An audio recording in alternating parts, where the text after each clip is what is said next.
All right, Auto Repair with Personal Care is the name of this show. Matt Gibbs is the host of the show, and he'll be answering your questions about your cars, my car, Robin's mom's car. Robin's mom's birthday is today, by the way. And I know you have her. Is her car at your place right now? It was. I don't know if it still is. But anyway, so good morning, Matt. How you doing? Good, Larry. How are you? Good. And for the listeners, call in if you want to ask Matt a question. The number is 622-9622. So I have a question about plastics. Okay. Does the cold weather, of course, we don't really get that much, so it must be worse up north if the answer is yes. But does the cold weather affect the plastic parts of a car? Oh, yes. So that they break? Yeah. Or They'll crack or break. Yeah? One of the things that we were, it seemed like for a couple of years, we were running into these issues on certain of the manufacturers. People would call me in the morning and said, my horn's blowing in my car all night long. Oh, no. And it turns out that when it gets cold, the pad, the pad that the thing you push, yeah. It gets cold, so therefore it tightens up. Oh, no. Shrinks. Oh, no. Causes the horn to blow. Oh, no. Is that still a problem? It's not so much been a problem last few years, but there for a while it was kind of crazy. Do you know what I wish I could turn off? My fob. You want to turn off your fob? Yeah. Because you put in your pocket. Right. And then all of a sudden my car's blowing its horn. Uh-huh. Should anybody ever think of this? Put a switch on the fob to turn it off so you... Well, actually, the button that causes your horn to blow is your panic button. So if there's a situation, yeah, and you want to hit that button, you don't want to do too many things to make it come on because you're in a panic mode. You know what I'm saying? Wouldn't it be nice to have a switch to turn it off? I like you say, it's in my pocket. I lean up against. I looked outside one day, my lights were on. I said, well, now why are my lights on? Oh, I must have bumped into the lock or whatever, or the unlock or something. So this is the thing Robin printed up. Basically, I'll let you read it. But I can't read this. Oh, you can't? Well, just the headline. I can't even see it. All right, I'll tell the audience what it says. You have a phone call first anyway. Good morning. You're on the air with Matt. Good morning, Larry and Matt. Hey. Morning. Hey, Larry. I just want to let you know you can use that fab as a security device on the Internet. They say to keep that by your bed if there was a break-in or something. Yeah, push the panic button, the horn allows it. That's a woman's thing. I don't think anybody's going to break into my place. Yeah, but where I work, I have an agreement with the guy next door, the tire store, because I'm here by myself, and I keep my keys out, so if I ever had somebody come in wanted to rob it, I just push that, and he knows. No, that's a smart idea. It's dual purpose. Just wanted to share that with you. Okay, thank you. And I appreciate it. It was from a lady's point of view, but if a guy comes into my house to rob me, he's going to say, oh, sorry, wrong place. So he's going to say, I have nothing to steal. Well, if a guy comes into my house to rob us, you're dead. He's dead. Well, I got something to push, but it ain't going to be my fob. That's kind of funny. All right, so where's the thing I printed? Right here. Right. Automotive sensors market worth $30.9. Oh, you can read it. The headline. That's what I mean. Yeah, I can't read the fine print. But you don't need to. It's just that the sensors is a big market. What did it say? $30.9 billion in sensors. $1 billion in sensors. So there's a lot of money to be made. Just a sensor would be. Oh Lord. What? Like the thing that tells me it's too hot? No, it's not a thing. Let's on your car. Let's just use your car. Okay. There's probably 300 sensors on your car. And what are they telling me? They ain't telling you nothing. They're telling me all kinds of things. Oh. Now, if one of the sensors, if it fails, it tells you something. It causes that little yellow check engine light to pop on. See, and when that light comes on, typically we have an issue with a wiring issue, a sensor issue, or a solenoid or a relay issue. So, but now every year that light is being controlled by more and more systems. The fact that article is in the news, does it mean that there will be even more sensors because of all of this anti-crash technology? Well, any technology that they're adding to these cars today requires it requires sensors, relays, modules, communication devices. It's getting pretty crazy. So invest in sensor companies. Somebody whoever is the leader in the sensor business. Good morning. You're on the air with Matt. Thank you for waiting. Yeah, good morning, guys. Morning. Say, having a couple of pit bull mixed dogs kind of helps to deter anybody from coming in the house, too. Yeah, that's right. It took a second for me to realize what you said. Yeah. Yeah. Say, a question. You buy a brand new car, has hardly any miles on it, because it's brand new. When would you recommend the first oil change, and would you recommend going to the better quality oil right away? I mean, I would do the oil change when it was scheduled to do the oil change, and yet, I mean, I would start using the best quality of everything right from the get-go, and you know, that would just be my point of view. It's your new car. Why not put the best in it? You know, from the start. But I wouldn't make it a special thing because you just bought a brand new car. You got, you know, there used to be the old, you know, break-in oil was in the car and drive. Yeah, right. You know, but that's pretty much done nowadays, and one of the reasons is because of when they machining things now. The machining of these engines in our cars today is a lot different than it was, you know, 25, 30 years ago. And it was even, you know what I'm saying? When I was working at the Oldsmobile GMC dealership here in town, I worked with this old mechanic. He was old when I first started, you know, Right. and he was a grumpy old man. And they pretty much told everybody, stay away from the guy. He's just a grumpy old guy. Just stay. Well, for whatever reason, he took to me and he liked me and I liked him, and he was my mentor when I was young. And when he retired, in his toolbox was this little wooden box, and he gave it to me.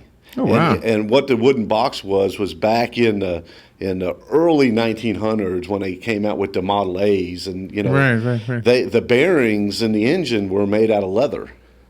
And this box, wow. and inside this box was you open up the box and there was a little jumpsuit, and there was all these little leather strips and these knives. And you would literally just get out on the side of the road, put on your jumpsuit so you wouldn't get your clothes dirty, crawl underneath your car, and change your bearings in the engine with this little box. Oh, wow. And so I mean, to think about just you know, in 100 years, Yeah. where the car started and where it is today, it's actually phenomenal. It really is. Yeah. Would you recommend going to a synthetic oil right off the bat? Yes, I mean, to be honest with you, a lot of the newer cars out there today are recommending using synthetic oil. You know, that's what I had heard at one time that somebody said you should get some miles on the engine before you go to synthetic for whatever reason. I don't know, but they said they advised not to do it, but I guess not. No, not anymore. And I think a lot of the oils that were then are not what they are today. Everything is changing. Everything is changing. The fluids that we're putting in our cars are changing. The cars are changing. The fluids are changing. The maintenance is changing. The spark plugs. We used to replace spark plugs every 30,000 miles. Not Now anymore? we replace them every 100,000 miles now. Wow. So everything is changing. Okay, thank you. You're welcome. And is synthetic a misnomer? Is it actually not true? I mean, isn't it really made from actual oil? There's an actual oil base, and like when we were racing motorcycles, when Joey and the other boys were racing motorcycles, we used, you know, even gasoline is based from oil. From crude. Right. So when we were racing motorcycles, to have a slight advantage, we would get VP racing fuel, which was completely synthetic, oxygenated fuel. You know, gasoline was $3 a gallon. This stuff is $22 a gallon. Wow. But that's what we use. Yeah, it smells different. It makes the engines run different. Everything about it is different. It was because it was better for the. It was faster? Everybody's looking for that little bit of advantage. Right. You know, when you're racing, Yeah. You want every advantage that you can. Have you ever been to Don Garlett's museum? Oh yeah. Yeah. It came up this morning. We were talking about roadside, whatever they're called, roadside attractions, and his came up. I think his is a good one. Yeah, because I've actually been to that one. All right, we'll take a little break. Be right back with Matt. You're listening to The Source, WOCA. The phone number to call in is 622-9622. We'll be right back with Matt. The weather is brought to you by myfwc.com. Safe boating is no accidents. Partly sunny Tuesday. There may be a shower along the coast. The high 69 at the coast to 74 inland. And mostly cloudy Tuesday night with a shower or two late. Low 58 to 62. Wednesday will be cloudy with showers and some heavier thunderstorms. There may be some flooding downpours, the high 68 to 72. Thursday, cloudy with showers and thunderstorms, highs ranging from the low 60s in the north to the low 70s in the south. From the Florida Weather Center, I'm Joe Lundberg. We're saving thousands with Robert Palmer. So rule number one is always shop around. Always shop around. If you're trying to get a mortgage, if you're trying to get the best credit card, if you're looking at student loans, cell phone bills, you name it, rule number one is always shop around. Always shop around. That's rule number one, just one more vital part of fighting back to stop being a financial zombie. Yes, you can take the mystery out of the complicated world of finances. Take charge when it comes to your money. Listen in on The Source, 96.3 FM and 1370 AM, Saturdays at 12:05. You've got a garden and we've got a show for you called You've Got a Garden with your host, Master Gardener Carol Ann Baldwin. Carol Ann answers your questions about your flowers, your veggies, your grass, your trees, even questions about your bugs. And she's only on WOCA, so don't miss Carol Ann Baldwin and You've Got a Garden each Tuesday from 9 a.m. to 10 a.m. right here on WOCA The Source. Hi, this is Brad. I want to take a moment to talk about a serious issue. In the next 5 years, the aviation industry is projected to have a shortage of commercial pilots. Now is the time to start training. Ocala Flying Club has started a scholarship for the youth of Marion County ages 17 to 24. The club will donate up to $4,000 towards a pilot's license. This will help get the student on their way to obtaining their commercial pilot license. If this sounds like something you would be interested in, or if you know someone that would be, please contact Ocala Aviation Services, 861-7484. The computer froze up. If there's anybody listening right now, would you please reboot the computer? It froze up. All of the commercials did not play. Robin, if you're listening, would you please reboot the computer? We don't need to play those other things. Hey, thank you. Somebody's listening. Wow. We're back, but see, it didn't sound like we missed a beat, did it? No. I just happened to be looking at it when it just froze. So we were talking about, I love my car. We were talking about how much they improved in 100 years. And to think about going outside, for example, in the cold and trying to crank it or getting underneath it and building a bearing or something like that. Thank you, Robin. Thank you.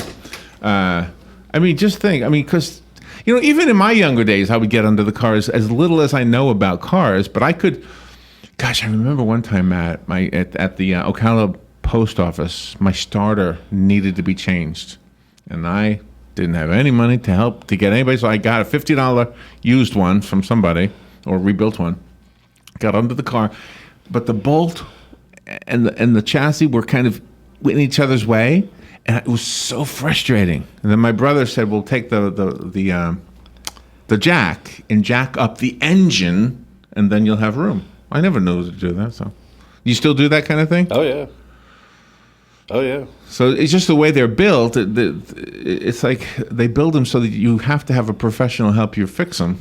Yeah, I think, sometimes you have to just, you look at it and if I remove this or take that out of the way and do this, I can get to this. It's kind of like when you work on a car, it's kind of like a puzzle. If you like puzzles, and that's a good way of looking at it. It's like, okay, what process do I need? And then, and we're guys, so the last thing that we do is read. The first thing we do is look at it and say, I can conquer this. It is true, yeah. And then once you get frustrated or you get to a point or a place, then it's like, maybe I'm going to go look at. We have at Sunrise, we have two programs. We have Mitchell and we have All Data, and just the All Data program has over 24 million pages of information on just repairs. So, like on some of these cars, you ought to see what you got to do just to take the radio out. Well, that and is all a the mystery. hidden, because if you look at the dash, there's not a bunch of screws everywhere. Right, They're right. all hidden. Right. And it is amazing, really. Well, like the panel on my door. I'm going nuts trying to figure out how to fix that. I know you can do it for me, but... All right, Ray, here's the phone. Good morning. You're on the air with Matt. Yeah, good morning, good morning. It brings back memories of when Chevrolet decided that they could put a V8 in a Vega. Except that you couldn't change the spark plugs without removing the whole engine. Well, you could. You could do it.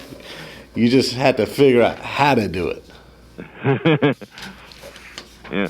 Have a good day. Bye. You too. Thank you. I was wondering, that we had this thing this morning about the car that Bonnie and Clyde drove. I just told you about it, too, and I think it said something about the V8. Yeah, in early 1934, Bonnie Parker and Clyde Barrow stole a V8 Ford and drove it around the Midwest, robbing and killing people. That car is now on display in Primm, Nevada, so you can see all the bullet holes and whatever. Huh. Yeah. Have you ever seen a bullet hole in a car? Yes. You have? Yes. Did you put it there? No, No. I did not. I saw lots of bullet holes in a car How come? because it got all shot up. Really? Yeah. And they came to you for repairs? Well, it came to a buddy of mine that he actually bought it at a ATF FBI type auction. Oh. It was used in a bank robbery, and it happened to be a Lamborghini, and I think it had 52 bullet holes in it when he bought it, and he brought it over to the shop. And Was somebody killed in it? I don't believe anybody was killed in it. So now this article says that the bullets that the FBI used to get Bonnie and Clyde were armor-piercing bullets. Okay. Back then, cars were actually stronger than they are now, right? Yes. So nowadays, a normal bullet... Is that you? Is that your pacemaker? Would a normal... See, I don't know guns either. I don't know much about anything. So a normal bullet could go through a car today, but it wouldn't have gone through that old Bonnie and Clyde car? Well, it would have probably gone through it, but there was more metal in a lot more metal, right? A lot more metal in the cars back then. Like the new sheriff's cars, the sheriff's department, and the OPD too, the new Ford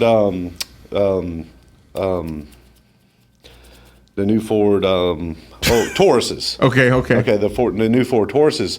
Ford actually made those cars specifically for law enforcement, and the driver's door is armor plated. Oh, okay. Well, that makes sense. And so, Thank goodness. it's pretty cool, that they actually incorporated those things in building cars for law enforcement. And those little cars will fly. Really? Yeah, they got the little Ecotech motors in them and stuff. Them cars will get up and go. Have you ever seen those? They're not really Segways, but they look like Segway. They're like three-wheel things that the Ocala police drives around. Yes, those little. They look cool. Yeah, they're little three-wheel golf cart looking. I don't know what they are, but they're like Segways, but you don't have to know how to balance them or something. Yeah, I have seen them. But you've never worked on one? No, I've never worked on. Do you want Segway. one? No, I need to walk. I really need to walk. Me too. Me too. All right, the phone again, 622-9622. So did you hear Bernie Sanders is using the Paul Simon Art Garfunkel song "America"? No. Yeah. So I thought I found one for you from Paul Simon. Cars are cars all over the world. Cars are cars. Do you like that? All over the world. Yeah. Similarly made, similarly sold. In a motorcade, abandoned in the road. Abandoned in the road. That's good. What time at last night or this morning did you do this, Larry? Well, I was looking at the Bernie Sanders thing. I said, they got a song for Matt too. It's not just for political candidates. Man, I don't know if this is politically correct or not. I don't want to be used in the same sentence as Bernie Sanders. It was Paul Simon. I'm putting you in the crowd. Okay, Cars are cars all over the world. Cars are cars all over the world. and they are. Except in Cuba. Except in Cuba, they got good cars. In Cuba, They got good cars. They got old cars. They need armor-piercing bullets to get through them. I wonder what's going to happen with that whole Cuba thing and the cars and stuff. You know, It's almost a shame. It's almost a shame that they're going to have newer cars. well, They're probably happy about that. well, and I'm going to tell you, there's probably a lot of money in Cuba right now in some of these older cars. So, some collector might go down there and say, "Okay, now that we're open, I'd love to buy your car and get you a new one." Absolutely, Because then all these car collectors, oh wow, that's a great thought. and you know, and these cars are being used. And one thing I've seen over the years is, if you use it, it seems to keep them alive better. They're better. There's something about them using it and sitting in a room somewhere or in a garage. Just or so sitting there. expensive, though. I mean, to drive around in a car that is that classic, I would be so worried that I'd ruin it. Somebody Well, the thing rear-end me about or it something. is, if they left Cuba and came here, then they would go into those garages and go into the fixed up, and that could change their economy too, because those old cars, they didn't get very good gas mileage. Wasn't an issue back then. No, it sure wasn't. Yeah. So what did like an old Chevy or something get? What was the gas mileage? Probably 10 miles to the gallon. Really? Yeah. Oh wow. You know, it wasn't an issue. Oh wow. So Bonnie and Clyde, they needed to rob banks Yeah. Well, just to fill up the gas tank. well, back then, how much was gas? 20 cents a gallon. If that, maybe, right? You know?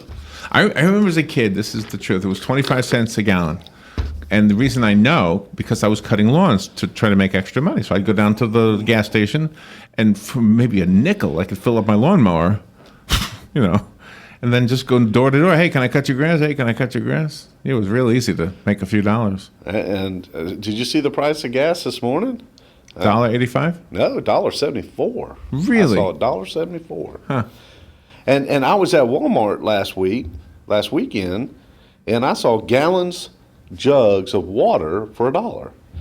And I'm thinking, and gas now is $1.74 a gallon. And you got to stop and think about 54 cents for every gallon of gas. 54 cents of that is taxes. So if you take the tax off a gallon of fuel, you're down to $1.25, $1.30. Same amount you are for water. For 30 cents less, you get a gallon of water. Wow. That's scary. We don't call gasoline unleaded anymore, do we? Yeah. We do? Because that whole thing with all the lead in the water in Flint, Michigan, is there a connection there from? Yeah, I don't know. That's kind of sad right there, to be honest with you. That is. We got to use this one. All over the world, cars are cars. All over the world, similarly made, similarly sold. In a motorcade, abandoned when the road. Oh my goodness. Let's go ahead and lead into a song. What's your phone number, Matt? My phone number is 352-690-1993. Call him out. He's a drummer. Did you hear that? And he'll fix your car. He fixes my car every time. And he's got Robin's mom's car right now and Robin's car all the time. And we bought a car, and he's just wonderful. Thank you, Matt. Thank you, Larry. We'll be right back. This is WOCA Ocala.